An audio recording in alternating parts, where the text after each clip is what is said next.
friends. So kani, we have si Mr. Yam, ang techie body ng grupo. So siya ang hilig kaayo og nga technology. Alright, so let's give a round of applause to Yam. And of course, naasan ang atong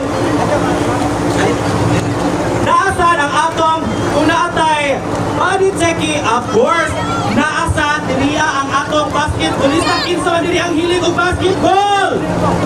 Alright, so naatay hilig og basketball. So let's give a round of applause to Popo.